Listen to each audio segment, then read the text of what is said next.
Now, first story, 6 passengers died on the spot and several others suffered injuries after a head-on collision between 2 passenger vehicles, a Ford Transit and a Toyota Hiace at Gomwa Adem on the Kaswa Cape Coast Highway in the Central Region.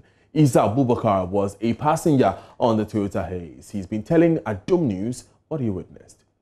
Na free Kaswa yeba sanko Cape Coast. Enti yeba ne hu ya ne say Ford driver no or you overtaking. We're coming from Kaswa to Cape Coast. All of a sudden, we saw the Ford driver trying to overtake a car.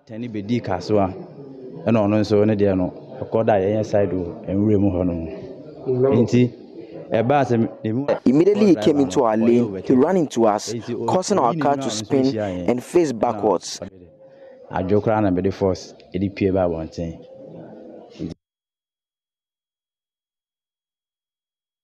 Now, Medical Superintendent of the Apam Catholic Hospital, Dr. Paul Acha, says the 7 people in critical condition are stabilized, but they need to be referred to a bigger hospital. However, no hospital is ready to admit them due to lack of space.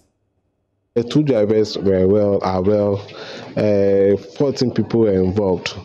5 passed, and then 7 had serious injuries. We are having difficulty with the referral, hoping to get spare space in other places. But if we get a bed space, we'll refer them to the according health facilities. But they are all stable. The 7 are stable, currently stable. We've managed them, but 5 were brought in dead, so they are at the morgue. So they are all men. All men. Would, if they can do it dual carriage, it will really help, because the head-on collision, if it was a dual carriage road, there will not be any head-on collision for there to be such a mass road traffic accident.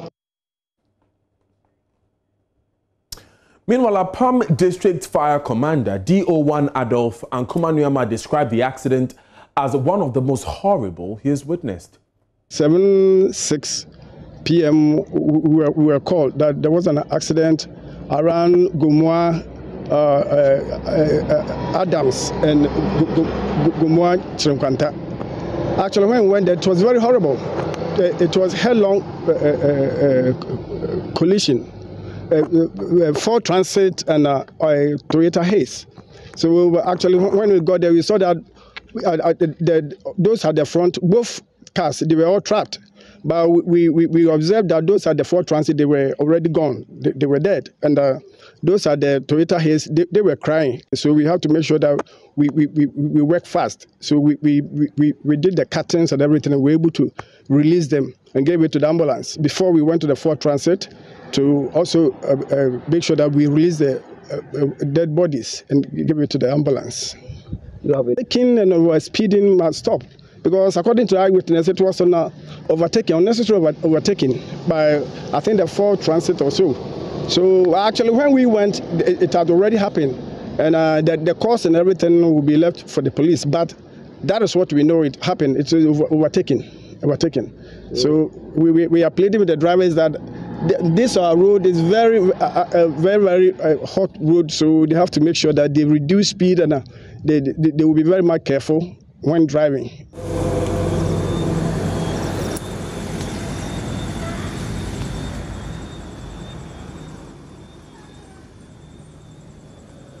Now, Seth Kofi is Central Region correspondent for sister station Adom TV. He's live on the show. Seth, have the injured persons been successfully transferred to a bigger facility? Yes. According to the medical superintendent, Paul Acha, he said that they have referred 3 of them to Kolebu Teaching Hospital and 37 Military Hospital, respectively. And as I'm speaking to you now, about the state police command is able to remove the car from the police station. So now we have cleared the road now. Now, we just heard the fire commander talk about how that stretch of road is hot. Tell us more about the nature of the road and whether or not we have observed accidents in that area. All I can say is that the whole Kaswa to Cape Coast Highway it has become accident prone due to excessive curves in the road, starting from Makoti Junction, Portage Junction, Ocheko. You see, all the junctions, there are a lot of accidents happening day in, day out. So what they are appealing now is to highway authority to maybe construct speed ramps to reduce the speed of the driver, because some of the drivers doesn't even think about even their life. They always be going over speed. So nowadays, what they are saying is that they need speed ramps on the road to reduce speed of the drivers. Sir, thank you very much for joining us this afternoon. Meanwhile, the death toll in the KYEKYEWERE accident has risen to 17.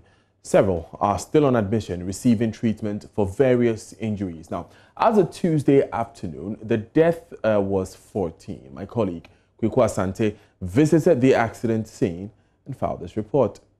14 people have so far lost their lives, with 35 others injured. 2 children below 6 years lost their parents in the accident, which happened at KYEKYEWERE on the Accra-Kumasi Highway. 2 Accra-bound passenger buses crashed into a cargo truck headed to Burkina Faso with bags of flour. The 2 buses, a Kia Grandbed and an STC bus, carried over 60 passengers. The Kia Grandbed was heading to Accra from Bolgatanga, while the STC bus was also heading to Accra from Wale Wale. Those who survived the accident suffered various degrees of injuries and have been sent to the Suhum Government Hospital and the Nsawam Government Hospital. The leader of the fire service team dispatched to the scene, Station Officer 1 John Kofi, spoke to JoyNews. We were called around 4 a.m.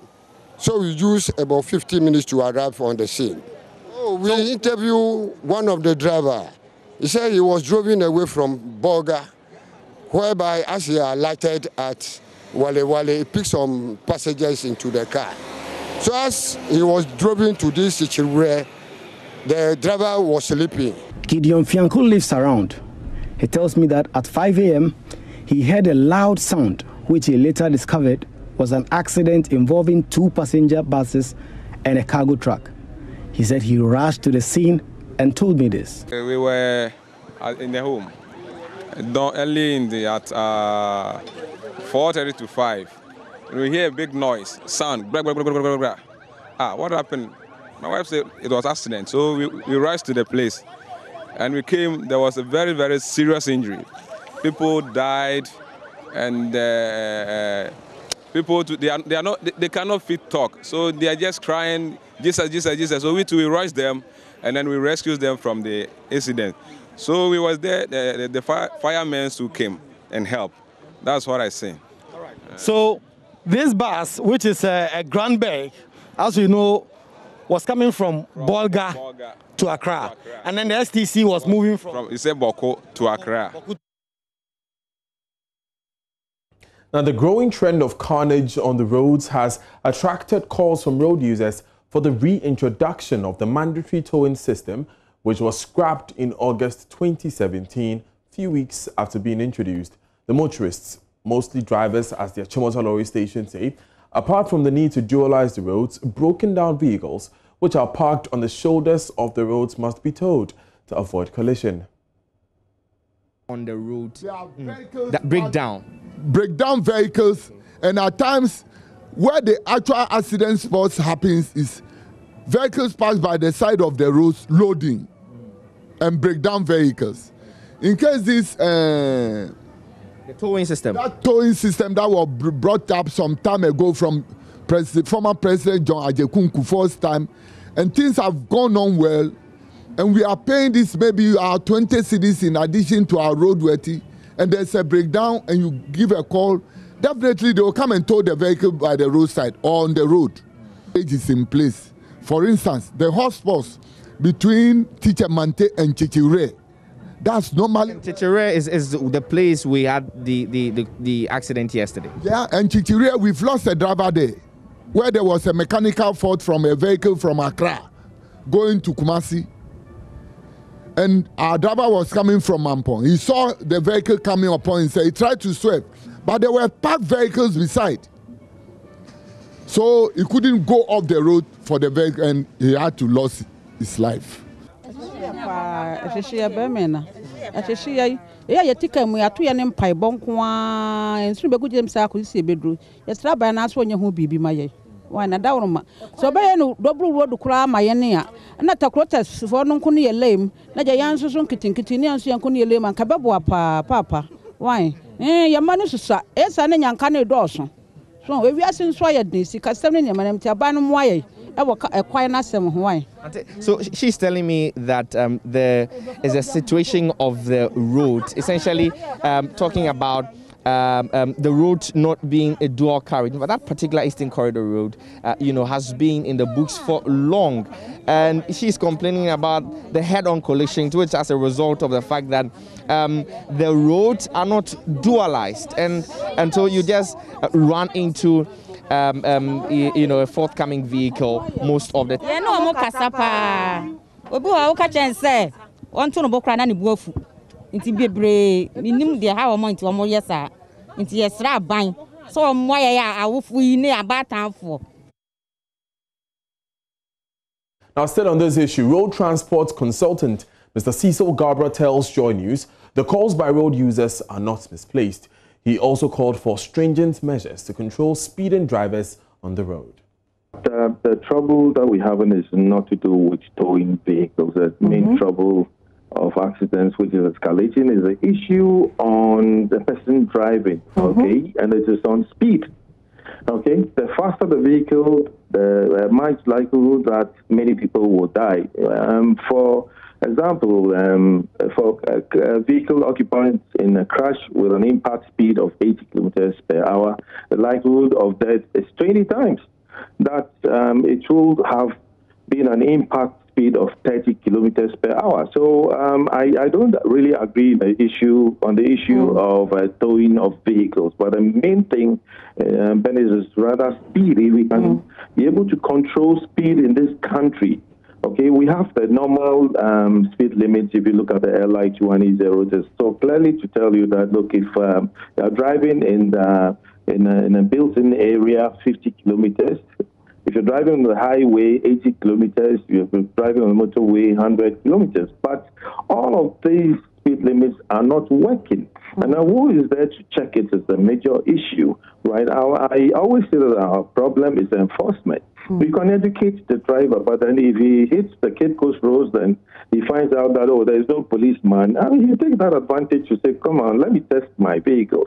But then if you go back again to the law, Regulation 135 of the LI20, specifically talks about the installation of speed limiters and tachographs, as well as the use of logbooks. Are the laws working? No, Ben, they are not working. For instance, the tachograph is a device fitted to a vehicle that automatically records its speed and distance, together with the driver's activities selected from a choice of modes. Is he sleeping? Has he taken any alcohol?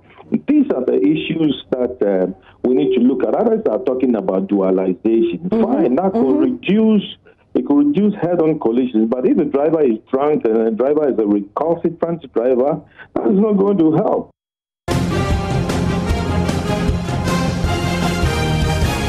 Now to stories about voting now, and independent presidential aspirant for the December election, Kofi Koranting, says the Electoral Commission's 100% increment of the filing fees for presidential candidates was done at the behest of government. Mr. Koranting alleges the governing New Patriotic Party NPP is using the EC to remove potential candidates from the race. He believes the decision to charge 100,000 Ghana cedis denies the Ghanaian his or her right to stand for president. He spoke to me on Prime Morning on Joy Prime TV. The NPP are in bed with the EC, telling them that, hey, listen, we want to prune this process, get these guys out of here. Let's make it $100,000 so we don't have any distractions. 100,000 Ghana cedis. 100,000 Ghana cedis. It's as bad as $100,000 anyway to the Ghanaian because he still can't afford it. I mean, can you raise 100,000 cedis to pay? Listen, the people of Ghana are working, and I see the Momo account getting bips. So hopefully, listen, this is not my endeavor. I am here as a servant to represent the people of Ghana. And I'm hoping that the Ghanaian people, if you're watching me, somebody will call me and say, Kofi, you know what?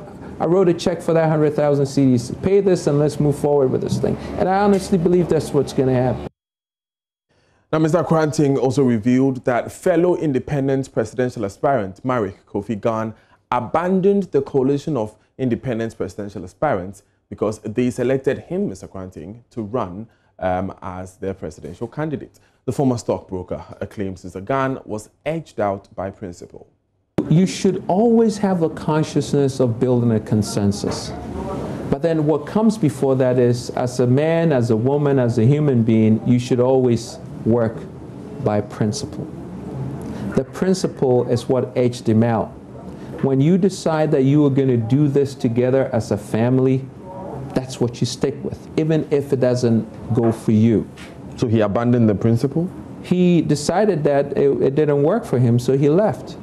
So he's not a man of principle? You would have to ask him for that. No, but from where you stand, you are saying that the principle edged him out. CPER decided that he had violated what we had agreed on going in, and that's why he bailed out. Away from elections, the military regime in Mali has been directed to hand over power to a civilian president and prime minister immediately to avoid further sanctions. This is despite the position taken by the military ruler Assimi Goïta to consult his National Committee for the Salvation of the People leadership. Now, in a communique issued shortly after Tuesday's consultative meeting chaired by President Akufo-Addo, ECOWAS further directs that the yet-to-be-appointed transition vice president shall not under any circumstances replace the transition president. Our presidential correspondent Elton Bobe has a copy of the communique and has joined us via Zoom with more. Elton, what more is contained in this communique?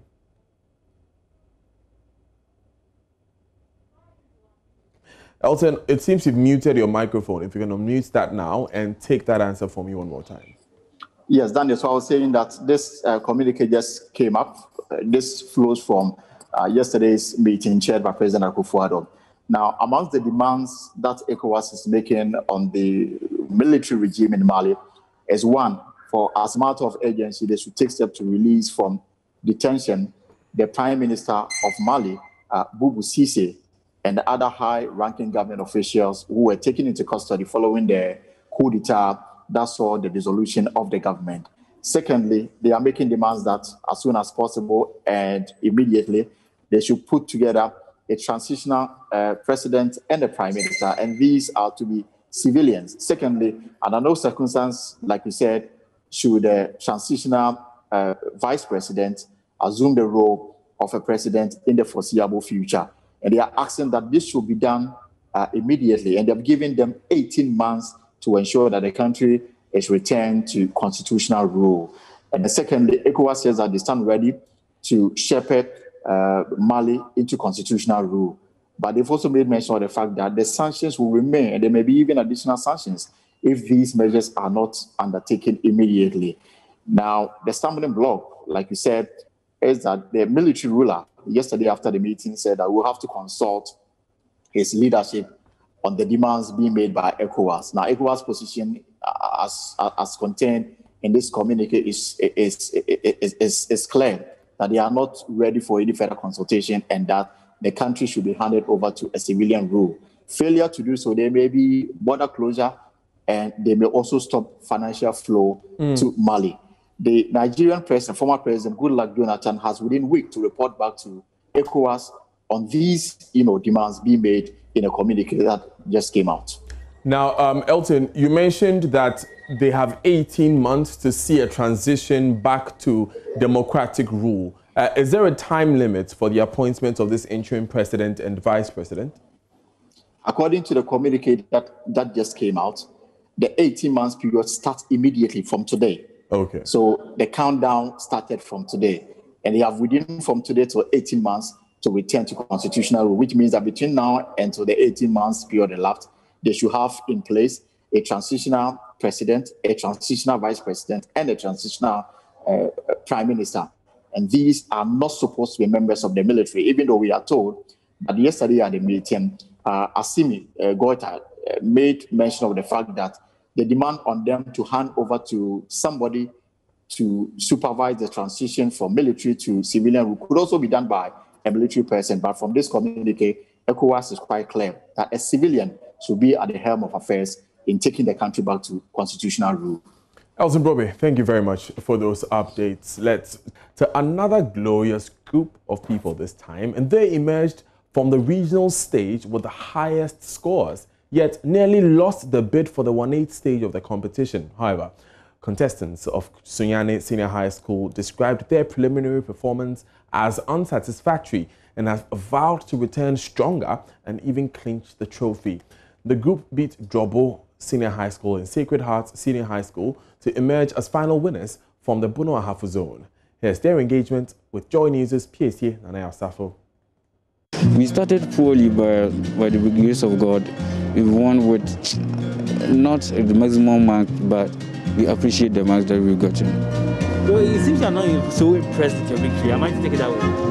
Oh, we are very impressed, but what we expected, we know that with God all things are possible, and He who has been with us, I know He's going to see us through in the next contest in Accra. So what should we expect from Susek in the next round?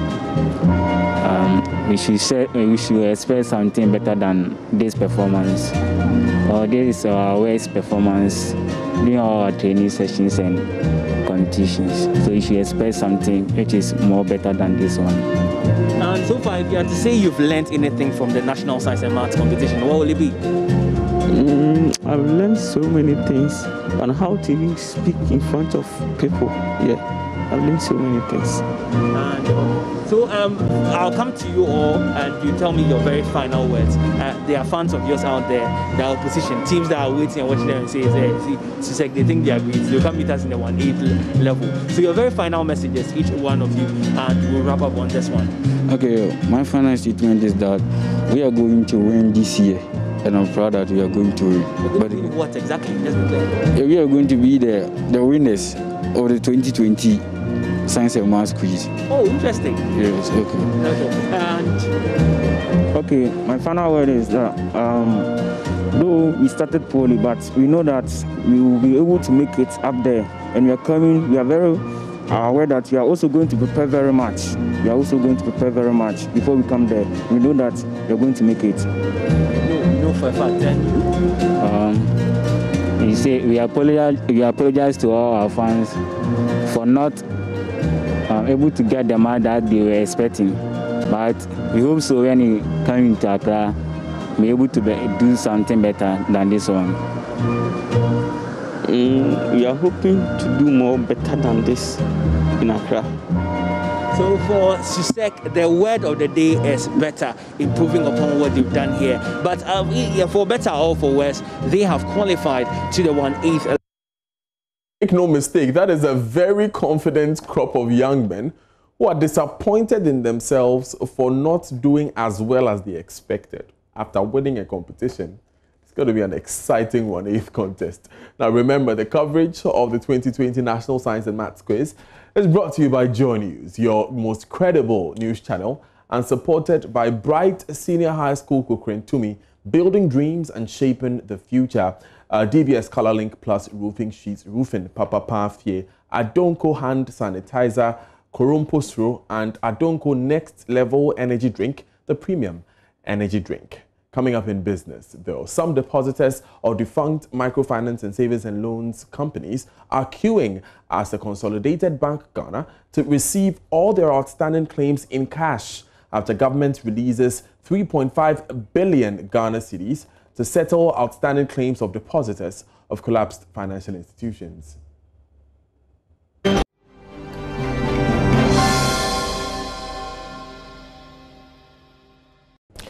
Good afternoon, time for business with me, Charles Aite. Now, some depositors of defunct microfinance and savings and loans companies are queuing at the Consolidated Bank Ghana to receive all their outstanding claims in cash. Now, this was after the government released some 3.65 billion cedis to the receiver, Eric Nananipa, to facilitate the payment. George Riafi has the details. To the receiver, all depositors that are holding bonds as payment for all validated claims can walk into any consolidated bank Ghana in exchange for cash from this morning. This is to make sure the previous arrangement where a fraction of what depositors' claims were paid in cash while the remaining was in bonds spread over a period without any interest has been cancelled. The receiver in the statement released maintained that with the provision of these funds, government has been able to settle over 6 billion Ghana cedis for all validated claims of depositors of savings and loans companies as well as microfinance firms. This should bring a closure in terms of payment covering all these validated claims for these defunct financial institutions. Some depositors in the past had raised issues about this payment structure, which they argued that it wasn't good for them. The Bank of Ghana last year liquidated some savings and loans companies as well as microfinance institutions over some liquidity issues and their failure to meet some regulatory requirements.